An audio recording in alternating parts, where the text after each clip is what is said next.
여호와께서 권능으로 거기서 내게 임하시고 또 내게 이르시되 일어나 들로 나아가라. 뭐 골짜기 같은 데로 나아가라는 그런 의미 같습니다. 산이 아닌 어떤 곳, 들로 표현되기도 하는데 갈라진 틈의 지형 뭐 이런 것들을 상징한다는 단어라고 하는데, 이 들이 어쨌든 하나님의 권능이 다시 한번 그를 사로잡죠. 이 권능은 1장에서 봤던 바로 그 하나님의 권능입니다. 이게 뭐 다른 권능이 아니라 그가 목격했던 그 하나님, 이전에 그에게 기름 부었던 그 하나님의 권능, 그 권능이 다시 그에게 임하였습니다. 거기서 너와 말하리라 하기로 내가 일어나 들로 나아가니 여호와의 영광이 거기에 머물렀는데 내가 전에 그 밝은 강가에서 보던 영광과 같은지라 내가 곧 엎드리니 주체할 수 없는 하나님의 큰 영광, 임재, 그 앞에서 우리가 10번이면 10번, 100번이면 100번 다 무릎 꿇고 엎드려질 수밖에 없는 그 하나님의 강력한 영광이 에스겔에게 나타났습니다. 24절 주의 영이 내게 임하사 나를 일으켜 내 발로 세우시고 내게 말씀하여 이르시되 너는 가서 내 집에 들어가 문을 닫으라. 이게 주석에는 이 가택연금이라는 단어를 써놨더라고요. 이게 스스로 가서 문을 닫았는지 아니면 사람들에 의해서 갇힌 바 됐든지 에스겔에서 그 주석에 제일 많이 나오는 단어가 논란이 분분하다 이런 단어 같아요. 어떤 것도 명쾌하게 말해주지 않고 어떤 것이든지 상관없이 스스로 가서 문을 닫고 집안에 연금이 되든지 사람들이 그렇게 했든지, 우리가 바로 밑에 줄을 보면 사람들에 의해서 강제로 갇혀 있었을 가능성이 좀 있습니다. 25절입니다. 너 인자야 보라, 무리가 내 위에 줄을 놓아 너를 동여 매리니 내가 그들 가운데서 나오지 못할 것이라. 이게 실제로 그들이 와서 가택연금을 시키고 그리고 줄로 동여 매고 그래서 그를 꼼짝 못하게 했을까? 그럴 가능성이 있죠. 그런데 이게 심리적 압박일 수도 있다, 이렇게 주석은 얘기하기도 하더라고요. 지금 이스라엘 백성들이 에스겔로부터 듣고 있는 말은 그들이 듣고 싶은 말이 아닙니다. 안 그래도 지금 나라가 패망해가지고 포로로 끌려왔는데 그들이 마음속에 지금 들끓고 있는 간절함이 뭘까요? 지금 촛불처럼 조금 남아있는 이스라엘 백성의 그 백성들, 그 땅, 그곳에서 어떤 희망을 본 거죠. 우리 일제치하에서 마지막 그 한 줌밖에 되지 않는, 정말 싸움도 사실은 할 수 없는 그런 입장에 있는 독립군을 바라보면서 그들이 어떻게 들어와 가지고 이렇게 끝내 그건 되지 않았거든요. 그들이 독립에 전혀 도움이 될 수 없는 그런 입장에 있었고, 무기도 없었고, 그리고 일본에게만 이렇게 견제를 당한 게 아니라 러시아나 중국 이런 데서 견제를 당하고 있었기 때문에 아무도 도와줄 길이 없는, 그래도 우리는 이제 끝까지 그 자존심 같은 것들을 거기에 메워놓고 있는데 사실은 아무 희망이 없는 거죠. 이스라엘 백성들도 아무런 희망이 없는데 거기 한 주먹만큼 남아있는 백성들, 아직도 남아있는, 사실 그 백성들도 감시를 당하고 있고, 그리고 언제 패망할지 모르고, 그리고 완벽하게 없어질 가능성이 항상 도사리고 있는, 그런데도 이 포로로 끌려온 이 사람들의 심령 안에는 다시 어떻게 하나님께서 강력하게 도와주셔가지고 이 난관을 좀 헤쳐나갈 수 없겠는가. 궁지에 몰릴 때마다 우리 마음속에 그냥 그 끓는 냄비처럼 솟아오르는 하나님에 대한 그 열렬함이 있죠. 근데 사실은 이게 하나님에 대한 열렬함이 아닙니다. 우리가 하나님의 사랑이 사무치고 하나님이 어떤 분이신 줄 알기에 그분 앞에 나가서 그분과의 교제를 가지고 이런 게 아니라 지금까지 우리가 간절히 목매달아 왔던 우리 뜻, 우리 의지, 이것의 또 다른 발현인 거죠. 내 마음대로 된 것이 하나도 없는, 내 마음대로 하고 싶었는데 내 마음대로 되지 않는 이 상황이 분통이 터지니까 이건 무너지고 저건 무너지고 이제 끝까지 이렇게 무너져서 지금 마지막 한 줌 남아있는 딱 요만큼. 요만큼은 왜 남아있었을까? 하나님이 그냥 일거에 다 그냥 멸망시켜 버리시지. 차라리 이런 꿈도 없게. 우리 희망 고문이라는 말이 있는데 꿈도 없이 그냥 다 끝나면 깨끗하게 그냥 포기하고 다녀말 텐데, 한면에서는 하나님이 약 올리시나? 이런 느낌이 들 만큼 이집트도 그렇죠. 저 완벽한 그 국가에서 조금씩 좀먹어 들어가는 것처럼, 그래서 나중에는 완전히 일어설 수 없는 지경까지 이르는, 영원히 이제는 강대국에 들어갈 수 없는, 지금 이집트를 보십시오. 옆에 나라하고 아웅다웅 뭐 국경선 놓고 저 우왕좌왕하고 나라는 부패해가지고 엉망진창이요. 그 정도 외에는 아무것도 아니거든요. 한때는 지구상에서 가장 강한 나라였다고 볼 수도 있는데 저 모양이에요.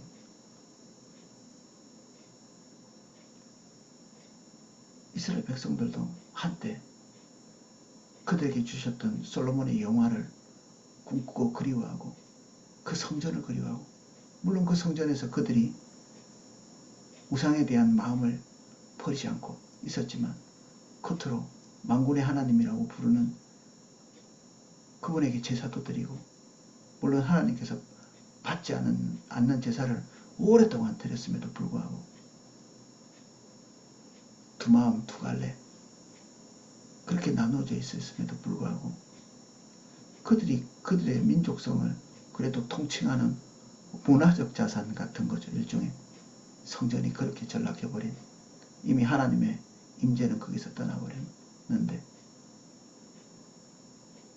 하나님도 그곳에서 머물러 계시고 싶지 않아서 동편문을 향해서 나가버리시는, 그 하나님의 성전을 버리시는 그런 일들이 있었죠.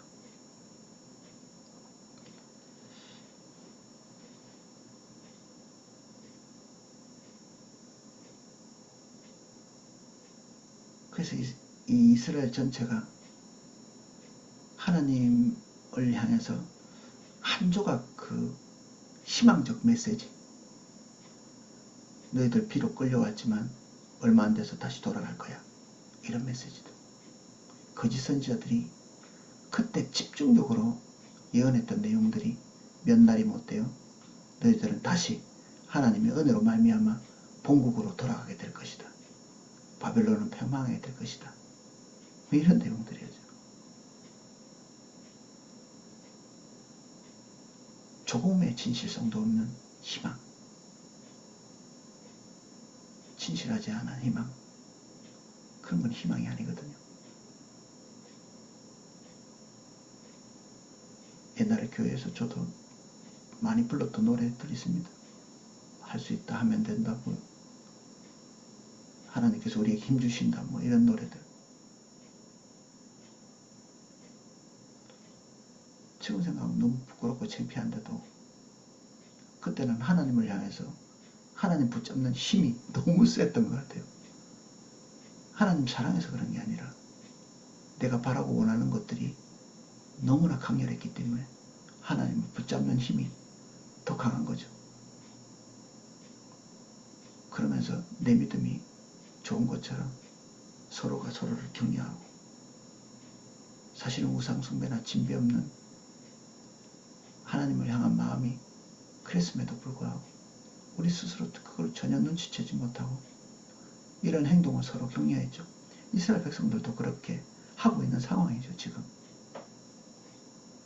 한 번도 잘된 일이 없는데, 지금 바벨론이 침범에 들어오고 나서 그들의 삶이 한 번도 역전해서 희망을 보인 적이 없는데도 계속 아직도 패망하지 않고 있는 일부 한 조각을 가지고 희망을 걸고 있는, 내리막을 걷고 있지만 내리막을 걸으면서도 아직도 남아있는 부분이 있기 때문에 그것에다가 희망을 걸고 있는, 그들에게 전하는 메시지가 우리가 저번 시간에 본 것처럼 슬픔, 패망, 멸망, 심판, 이런 것들이었기 때문에 어쩌면 이런 대접을 받는 게 당연한 일이죠. 좀 희망찬 얘기를 해달라고, 근데 그런 얘기를 하지 못하는. 그러면 누가 에스겔의 말을 듣겠습니까? 아무도 안 듣죠. 그러면 하나님께서 에스겔에게 그들을 이길 수 있는 더 강력한 것들, 근데 초반에 보면 그런 걸 주시겠다고 얘기하거든요. 마광석같이, 이게 이마가 다이아몬드처럼 단단하게 된다는 이런 얘기를 하는데, 금강석처럼 이스라엘 백성이 단단하지만 너는 더 단단하게 해줄 거야, 뭐 이런 말씀을 하시죠. 그러면 이기겠네 싶은데 26절에 저 충격적인 일이 일어납니다. 내가 내 혀를 입 천장에 붙게 하여 내가 말 못하는 자가 되어 그들을 꾸짖는 자가 되지 못하게 하리니 그들은 패역한 족속입니다. 선지자가 말을 해야죠. 말 못하는 선지자가 이게 무슨 선지자이기도 합니까? 이게 하나님께서 한때 선지자로 부름받았는데 이스라엘 백성들의 그 잘못된 부분을 말하지 못하는 그러한 자들에게 벙어리 개라고 이렇게 말씀하신 적도 있거든요. 말해야 되는데 말하지 못하는 벙어리 개. 개는 짖어야 되는데 짖지 못하는. 근데 에스겔이 지금 말해야 되는 절묘한 상황에서 하나님의 이게 권능 같은 거죠. 이게 뭐 선천적으로 이런 장애가 있는 것은 아니잖아요. 하나님께서 그렇게 하시겠다고 말했기 때문에 하나님의 권능으로 혀가 입천장에 붙은 거예요. 이게 잠깐의 어떤 고통이 아니고요. 무려 7년을 갑니다. 이 7년이 이렇게 생각해 보면 이스라엘이 마지막 남은 희망이 불꽃이 꺼지는 기간입니다. 완벽한 패망이 될 때까지 입으로 뭔가를 말할 수 없는,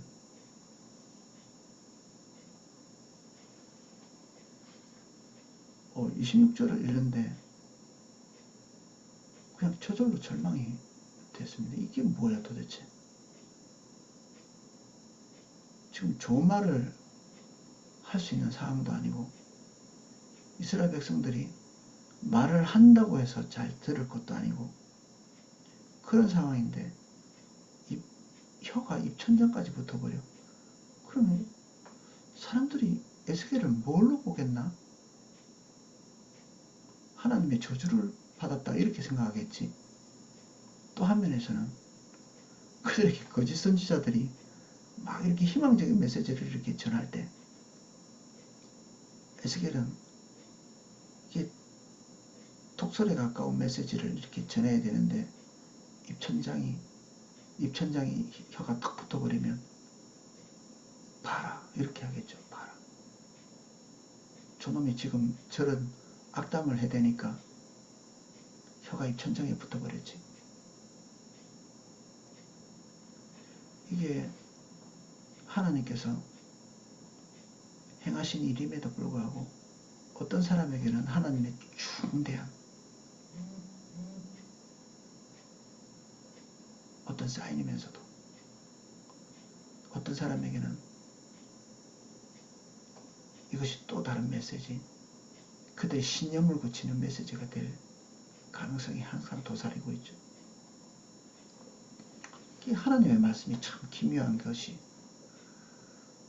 하나님과의 친밀한 교제를 통해서 그분의 뜻대로 가고 싶은 사람에게는 그 하나님의 말씀이 강해질수록 더 겸비하고 하나님께 돌이키고 그리고 주님 따라 더 갈 의욕을 샘솟게 만드는데, 또 한면에서는 이 하나님의 말씀이 강해질수록 그들 마음을 더 닫게 만들고 더 오해하게 만들고 그런 면이 있는 거죠.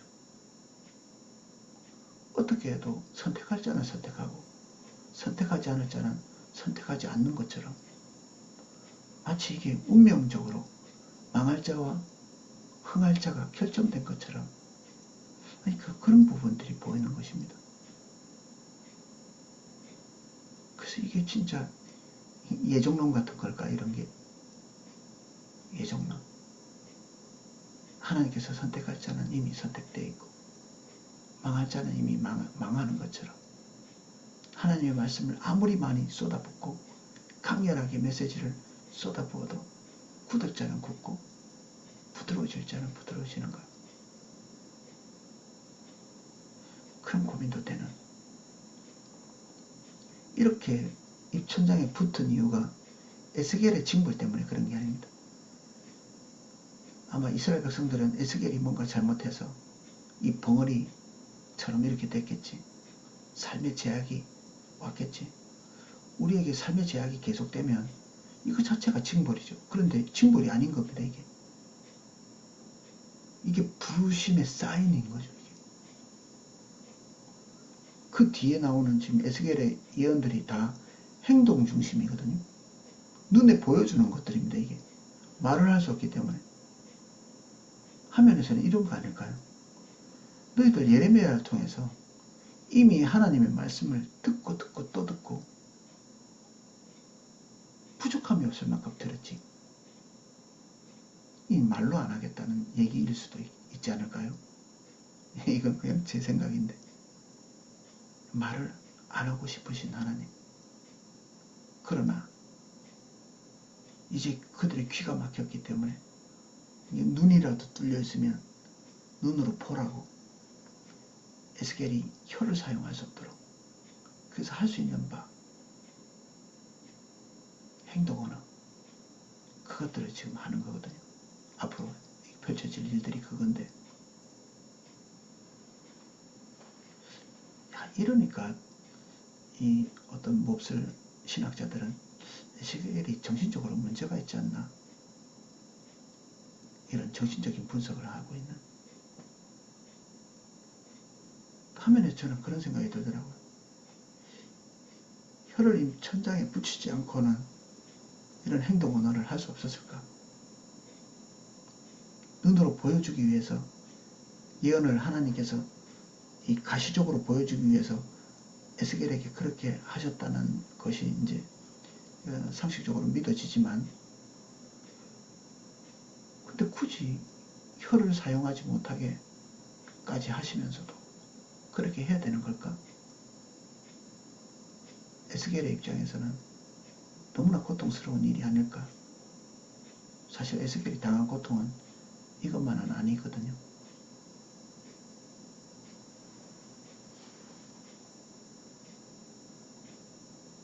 하나님의 심정이 클수록 그것을 전달하는 메신저의 고통이 비례해서 크게 되어 있습니다. 하나님의 심정을 담아낼 수 있는 그래도 근사치까지는 해야지. 그래서 중보기도자들은 자기의 삶에 고통이 없는데도 울고 자기 삶에 어려움이 없는데도 심장이 오그라드는 국가가 도탄에 빠져 있고 교회가 쇠락해가고 하나님의 일이 여기저기서 메말라가고 있는 것들을 보고 있으면서 나의 안위를 기대하는 사람은 하나님의 종은 아닙니다. 하나님이 지금 우리의 상황을 그냥 편안하게 그냥 감정도 없이 바라보고 계실까요? 우리의 사태를. 안 그렇겠죠. 그럼 우리는 하나님의 심정과 상관없이 나는 그래도 나쁜 짓 한 적 없고 그의 신앙적인 의무를 다하고 있고 나는 기도에도 잘 참석하고 예배 빠진 적 없고 헌금 잘하고 있고 나쁜 일 한 적 없고 다른 사람들처럼 동성애 이런 것 대항하고 서면도 내고 거기가 끝이 아닙니다. 우리가 하나님의 백성이면 하나님의 심정 속으로 깊이 들어가는 게 올바른 거죠. 하나님이 안 기쁘신데 우리가 기쁠 수는 없습니다. 하나님이 고통 가운데 있는데 고통을 느끼시는데 우리가 마음이 가벼울 수는 없죠. 그래서 그 안에 깊이 들어가면 정상적인 생활도 이게 가능하지 않습니다. 사실은 정상적인 것 자체가 좀 수치스러운 거 아닐까 싶기도 하고 그렇습니다. 에스겔의 삶은 포로로 끌려온 다른 이 동료들이죠. 이렇게 같은 포로로 끌려왔으니까 포로 동료들보다 더 막혔다고 볼 수 있죠. 왜냐하면 앞으로 포로로 끌려온 그리고 앞으로 포로로 끌려올 사람들 그들이 훨씬 더 혹독하고 고통스러운 처지에 들어갈 것이기 때문에 그들에 대한 예언들을 하고 있는 것이죠. 그들의 입장을 미리 보여주시는 것이고 말해봤자 누가 들어주지도 않을 거고 어느 시점에는 얼마 전에 어제 아들이 군에서 휴가를 나왔는데 아이가 웃기는 말을 하더라고요. 안 되면 되게 하라. 이게 뭐 해병대 같은 데 보면 군대에서 주로 쓰는 말이잖아요. 안 되면 되게 하라. 근데 요새는 안 되면 뭐 이렇게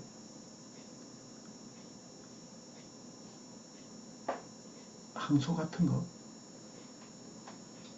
안 되면 이렇게 건의하라. 안 되면 건의하라. 누군가가 말을 들어주는 거죠. 계속 좋은 사회죠. 말을 들어준다는 것 자체가 우리가 의견을 피력할 수 있고 우리가 어렵습니다라고 얘기할 수 있고 제가 군대 생활을 할 때 하고 비교하면 꿈도 꿀 수 없는 문화 안 되면 되게 하라 해서 안 되면 건의하라고 근데 이들에게 주어진 처지는 그 어떤 상황이든지 누구에게든지 건의할 수 없는 말해봤자 그들에게 더 가혹한 것들만 쏟아질 것이기 때문에 지금 북한이 겪고 있는 북한의 모든 믿는 자들이 겪고 있는 그 평범한 백성들이 겪고 있는 그리고 지금 지구상 위에 있는 곳곳에서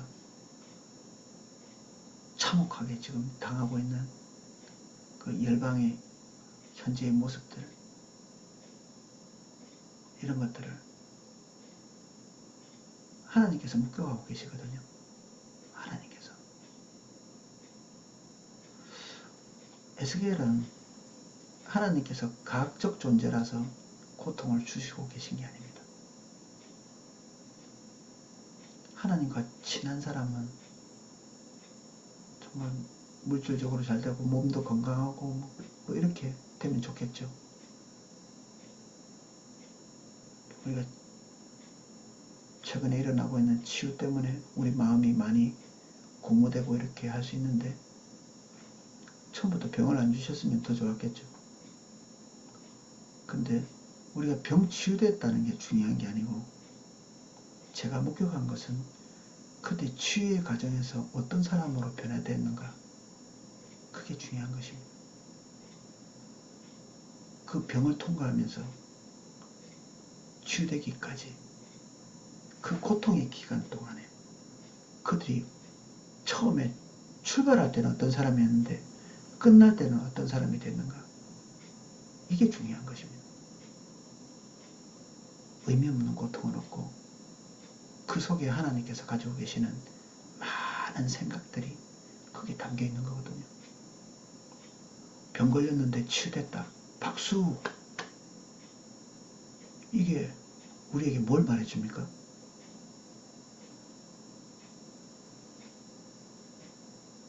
우리는 그 안에 한 발 더 깊이 들어가서 그 고통의 기간 동안에 하나님께서 무엇을 하셨는지를 봐야 하나님의 원래 목적을 알 수 있습니다.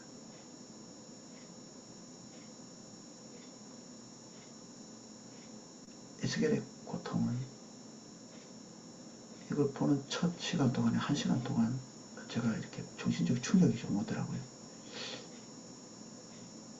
이렇게 할 것 같으면 누가 하나님의 사람이 되겠는가?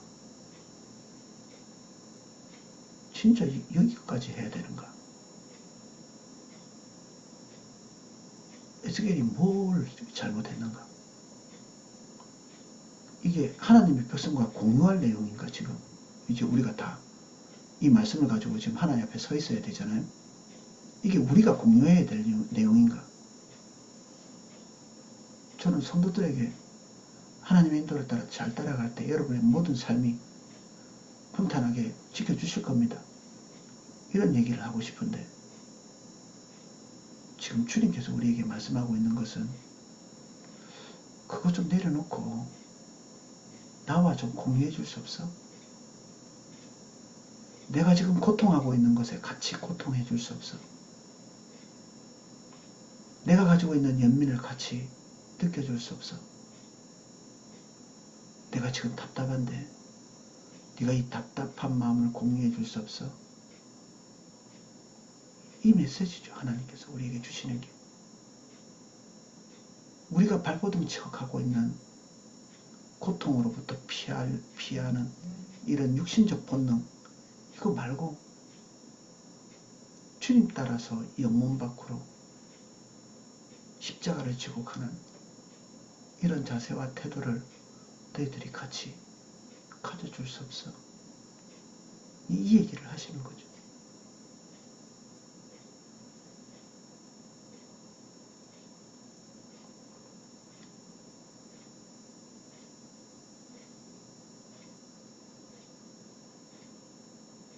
당장에 내 혀가 입천장에 붙으면 사실 저부터도 내가 뭐 잘못했나? 이런 생각하기 쉽겠죠. 하나님께서 입천장에 이렇게 붙은 것은 네가 패역한 족속이기 때문에 네가 이 백성 전체의 패역함을 같이 동참하는 거죠. 네가 이 그룹 속에 있다. 그러나 내가 너와 말할 때 내 입이 열리니 너는 그들에게 이르기를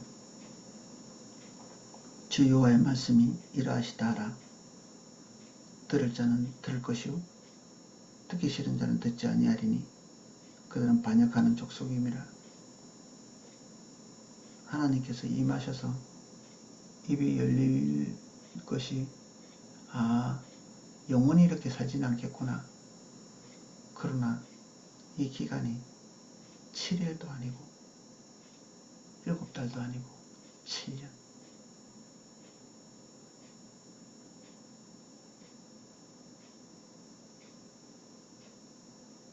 이스라엘의 패망이 이를 때까지 저주의 말을 더 할 필요가 없을 그때까지. 다 망했는데 무슨 저주의 말이 필요합니까? 죽으면 사형이 그런 거잖아요. 죽은 사람에게는 공소권 없음이죠. 죽으면 다 끝나잖아요. 그러니까 우리 정치인들 뭐 잘못하면 다 누군가가 죽잖아요. 공소권 없음 되려고 죽게 하든지 죽든지 뭐 둘 중에 하나죠. 늘 자살로서 끝나는 사건들이 되게 많잖아요. 죽은 사람에게는 책임을 물을 수 없다. 여기 이스라엘도 죽고 나서야 모든 공소권 없음이 되는.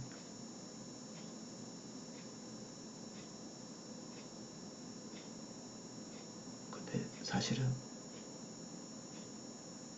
죽고 나서 하나님의 세계는 또 다른 게 있습니다. 우리는 죽기 직전에 구원받는 자들이 아니고 죽고 난 다음에 구원받는 자들입니다. 부활이라고. 부활은 죽기 직전에 살아나는 걸 부활이라고 하지 않습니다. 죽고 난 다음에 살아나는 것을 부활이라고 하죠. 기독교는 부활의 종교입니다. 우리에게는 완벽히 희망이 없으나 주님 그분의 긍휼에 의지해서 오늘도 주님과 동행하죠. 오늘 이 내용을 통해서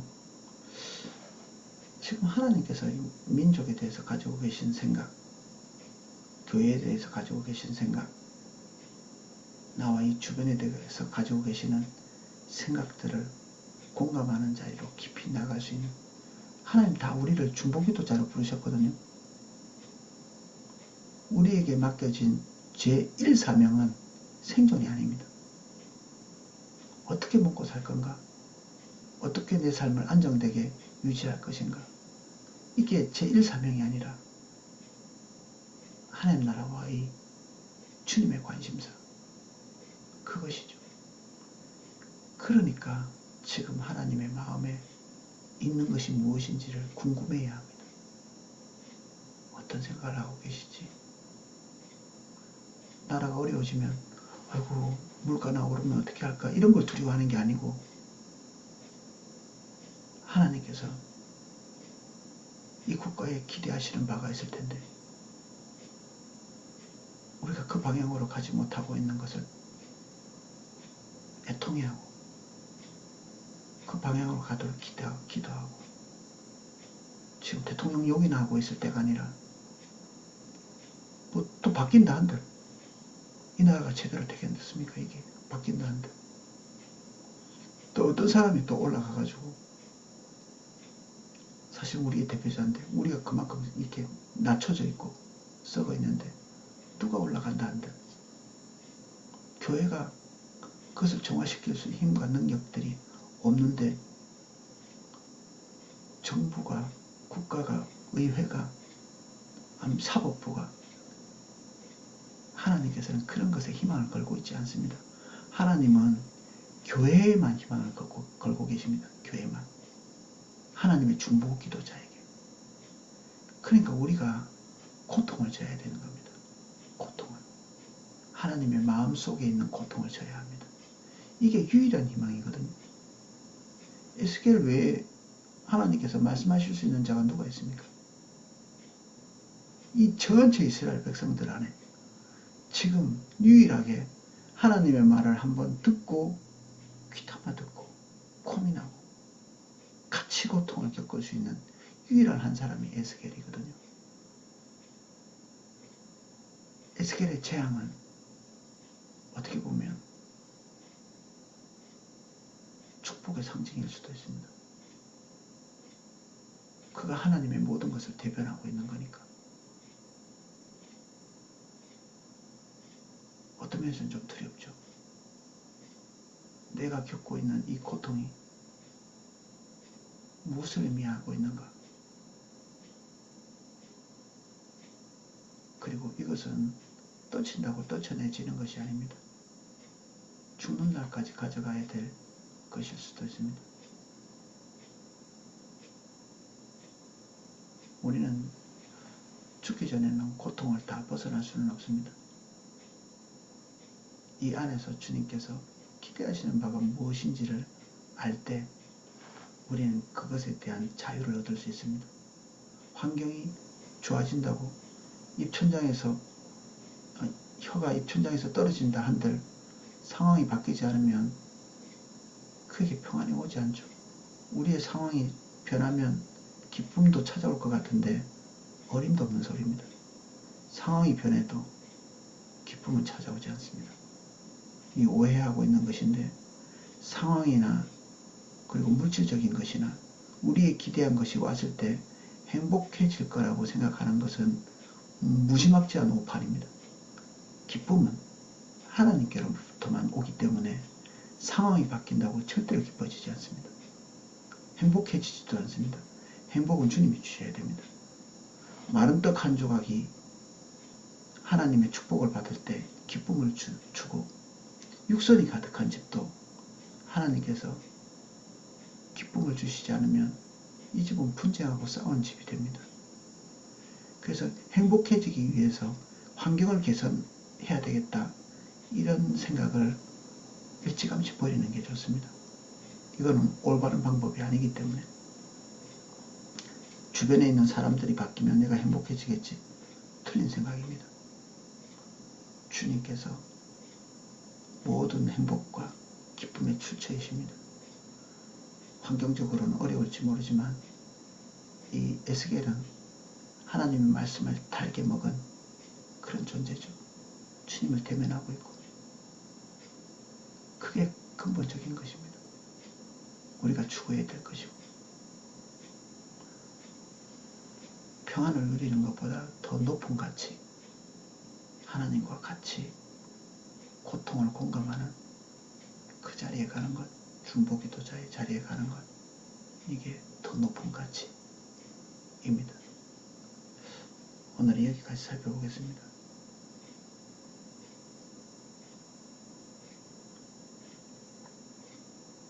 하나님의 마음이 쓴데 우리의 마음이 기쁠 수는 없습니다.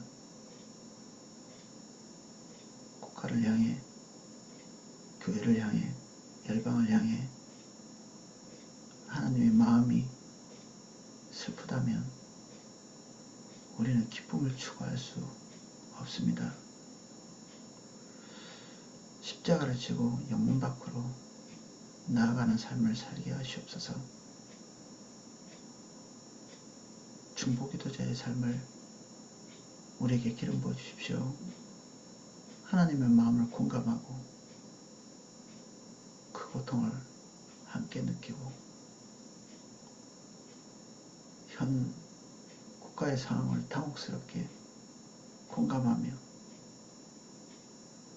우리도 함께 주의 길 갈 수 있도록 은혜 주십시오.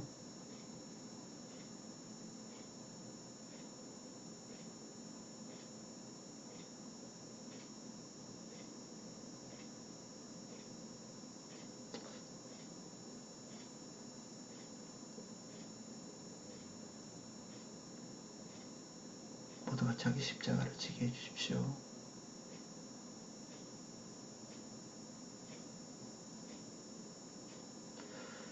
예수님 이름으로 기도합니다. 아멘. 네, 각자 기도하실 수 있도록 음악을 방송해 드리겠습니다.